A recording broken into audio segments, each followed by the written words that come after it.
പനിയാണ്, അതുകൊണ്ട് സൗണ്ട് കുറച്ച് പ്രശ്നമുണ്ട്. പറയുന്ന കാര്യങ്ങൾ ചിലപ്പോൾ ക്ലിയർ ആവാൻ ചാൻസ് ഇല്ല. Sorry for that. Okay.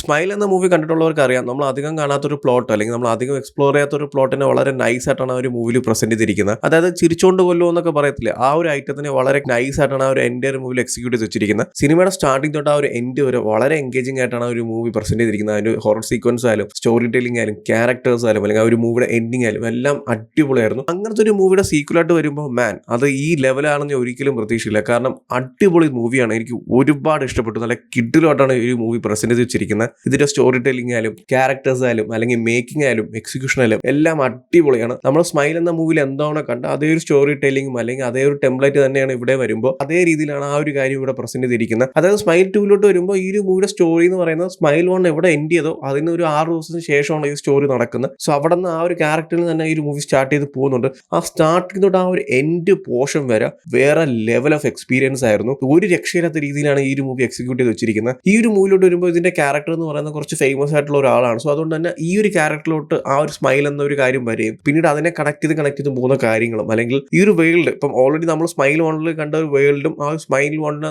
Events ഒക്കെ ഉണ്ടല്ലോ, അത് കുറച്ചും കൂടി എക്സ്റ്റെൻഡ് ചെയ്യുന്ന അല്ലെങ്കിൽ അത് ഒരു വലിയൊരു വേൾഡ് തന്നെ ക്രിയേറ്റ് ചെയ്ത് അതിലോട്ടൊക്കെ ഒരു എക്സ്റ്റെൻഡ് ആയിട്ട് പോകുന്നത് ഈ ഒരു സിനിമയിലെ ഒരു ക്യാരക്ടറിൽ കൂടിയാണ്. ഈ ഒരു ക്യാരക്ടറിൽ അഫക്റ്റ് ആയതിനു ശേഷം നടക്കുന്ന ഓരോ ഇവന്റ്സും അല്ലെങ്കിൽ അതിനുശേഷം നടക്കാൻ പോകുന്ന കാര്യങ്ങൾ എന്നൊക്കെ പറയുന്നത് ഔട്ട് ഓഫ് കൺട്രോളാണ്. ആ ഒരു രീതിക്കാണ് ഈ ഒരു മൂവിയിൽ ഈ ഒരു ക്യാരക്ടറിൽ കൂടി ആ ഒരു സ്റ്റോറി മുന്നോട്ട് കൊണ്ടുപോയിരിക്കുന്നത്. അതൊരു പ്രോപ്പർ ആയിട്ടാണ് എക്സിക്യൂട്ട് ചെയ്ത് വെച്ചിട്ടുണ്ട്. നമ്മൾ ഫസ്റ്റ് പാർട്ടിൽ കണ്ടതിനേക്കാളും ഇതിനൊരു മേക്കിംഗ് ക്വാളിറ്റി ആയാലും പ്രസന്റേഷൻ ആയാലും ആ ഒരു ഹൊറർ എലമെന്റ്സ് ആയാലും ക്യാരക്ടേഴ്സിന്റെ പെർഫോമൻസ് ആയാലും ആ ഒരു വേൾഡ് ബിൽഡ് ആയാലും എല്ലാം മാറിയിട്ടുണ്ട്. അത് നമുക്ക് ഫീൽ ചെയ്യാനും പറ്റുന്നുണ്ട്. ഫസ്റ്റ് പാർട്ട് വെച്ച് കമ്പയർ ചെയ്യുമ്പോൾ ഒരുപാട് കാര്യങ്ങൾ ഇവിടെ ചേഞ്ച് വന്നിട്ടുണ്ട്. ക്യാരക്ടേഴ്സിന്റെ ഒരു പെർഫോമൻസിലായാലും ആ ഒരു എൻ്റയർ മൂവിയുടെ making quality, scene by scene ഉള്ള ഒരു എക്സിക്യൂഷൻ അല്ലെങ്കിൽ ക്യാരക്ടേഴ്സ് തമ്മിലുള്ള കണക്ഷൻസും ആ ഒരു ഇമോഷൻസും അല്ലെങ്കിൽ ആ ഒരു ക്യാരക്ടർ ഫേസ് ചെയ്യുന്ന സിറ്റുവേഷൻസ്, പ്രോബ്ലംസ്, ഇങ്ങനെ ഒരുപാട് കാര്യങ്ങൾ നല്ല ഡെപ്ത് ആയിട്ടും അല്ലെങ്കിൽ ആ ഒരു എൻ്റയർ വേൾഡുമായിട്ട് നമുക്ക് നല്ല രീതിക്ക് തന്നെ കണക്ട് ചെയ്യാൻ പറ്റുന്നുണ്ട്. ആ ഒരു രീതിക്കാണ് ഈ ഒരു എൻ്റയർ മൂവി അവർ എക്സിക്യൂട്ട് ചെയ്ത് വെച്ചിരിക്കുന്നത്. ആൻഡ് സിനിമ സ്റ്റാർട്ട് ചെയ്ത ആ ഒരു പ്ലോട്ടിലോട്ട് കയറിയിട്ട് പിന്നീട് ഒരു പോക്കുണ്ട് മാൻ. പീക്ക് എന്നൊക്കെ പറഞ്ഞാൽ അമ്മാതിരി പീക്ക് ആയിട്ടുമായിരുന്നു. ആ എൻ പോർഷനൊക്കെ ഒരു രക്ഷയില്ല. ചിലപ്പോൾ ആൾക്കാർക്ക് ഡൗട്ട് തോന്നുമായിരിക്കും, ഓക്കെ എന്തിനാണ് ഇങ്ങനത്തെ ഒരു സീക്വൽ, അതായത് ഫസ്റ്റ് പാർട്ടിൽ തന്നെ എല്ലാം പറഞ്ഞു തീർന്നു, ഓക്കെ ആ ഒരു എൻഡും പ്രോപ്പർ ആയിരുന്നു, ഓക്കെ ഇനി എന്തിനാണ് ഇതിന്റെ സീക്വൽ അല്ലെങ്കിൽ എന്തിനാണ് ഇതിന്റെ സെക്കൻഡ് പാർട്ട്,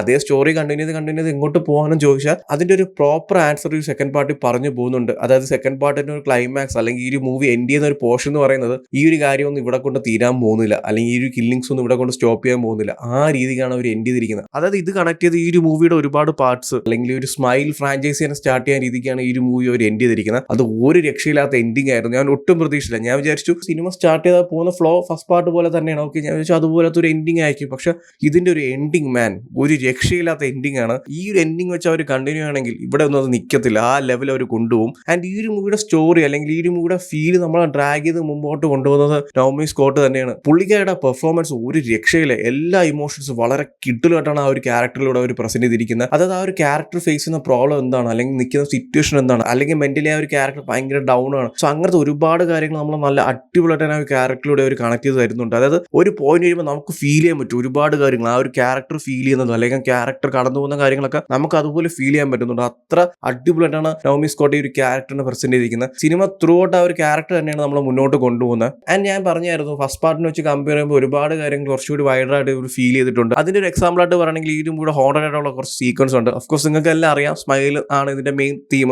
ചില ക്യാരക്ടേഴ്സിനൊക്കെ സ്മൈൽ ഉണ്ട് കേട്ടോ, നമ്മളിങ്ങനെ ഹോണ്ട് ചെയ്തുകൊണ്ടിരിക്കും. ഈ സിനിമ കണ്ടു കഴിഞ്ഞാലും ആ ചിരിയൊക്കെ നമ്മുടെ മനസ്സിൽ കിടക്കും. ആൻഡ് ഫസ്റ്റ് പാർട്ടിനേക്കാളും എനിക്ക് കുറച്ചും കൂടി എൻഗേജിങ് തോന്നി. അല്ലെങ്കിൽ ആ ഒരു ഹോണ്ടഡ് സീക്വൻസ് ആയാലും അല്ലെങ്കിൽ ക്യാരക്ടേഴ്സ് ആയാലും ആ സ്റ്റോറി ടെല്ലിംഗ് ആയാലും എല്ലാത്തിലും ഒരു പിടി മുന്നിൽ നിന്നത് സ്മൈൽ 2 തന്നെയാണ്. ആ രീതിക്കാണ് ഓരോ സീക്വൻസ് പ്രസന്റ് ചെയ്ത് വെച്ചിരിക്കുന്നത്. എസ്പെഷ്യലി ആ ഒരു ഹോണ്ടഡ് സീക്വൻസ് കേട്ടോ ഒരു രക്ഷയില്ല. ആൻഡ് ത്രൂ ഔട്ട് ദ ക്ലൈമാക്സിലൊക്കെ വരുമ്പോൾ നമ്മളിങ്ങനെ കിളി പറഞ്ഞിരിക്കും. ആ രീതിക്കാണ്. അതായത് എൻ്റെ ഒരു മൂവിയുടെ ഒരു ഫ്ലോ ഉണ്ടല്ലോ, നമുക്ക് ഒട്ടും പ്രിഡിക്റ്റ് ചെയ്യാൻ പറ്റത്തില്ല. അല്ലെങ്കിൽ എന്താണ് റിയാലിറ്റി അല്ലെങ്കിൽ എന്താണ് ആ ക്യാരക്ടറിന്റെ വിഷൻ അല്ലെങ്കിൽ എന്താണ് അവിടെ നടക്കുന്നത്, അങ്ങനെ ഒന്നും നമുക്കൊരു പിടുത്തം കിടത്ത രീതിയിലാണ് ഒരു എൻ്റെ മൂവിയുടെ ഫ്ലോ പോകുന്നത്. സോ എന്തായാലും ചെക്ക് ചെയ്ത് നോക്കുക. എനിക്ക് ഒരുപാട് ഇഷ്ടപ്പെട്ടു. നല്ലൊരു കിഡിലെ മൂവിയാണ്. സ്ഥിരമായിട്ടുള്ള ഒരു സെയിം ഹോണ്ടഡ് ജോണേഴ്സ് ഒക്കെ കണ്ടുപഠിച്ചിട്ടുള്ളവരാണെങ്കിൽ നിങ്ങൾക്ക് ചെക്ക് ചെയ്യാൻ പറ്റിയ ഒരു അടിപൊളി മൂവിയാണ് സ്മൈൽ 2. ഓൾറെഡി ഈ മൂവി കണ്ടവരാണെങ്കിൽ നിങ്ങളുടെ ഒപ്പീനിയൻസ് എന്താ വെച്ചാൽ കമന്റ് ചെയ്യൂ. വീഡിയോ ഇഷ്ടപ്പെട്ടാൽ ലൈക്ക് ചെയ്യൂ, ഷെയർ ചെയ്യൂ. ഇതുപോലത്തെ കൂടുതൽ വീഡിയോസിനായി ചാനൽ സബ്സ്ക്രൈബ് ചെയ്യൂ. Thank you so much.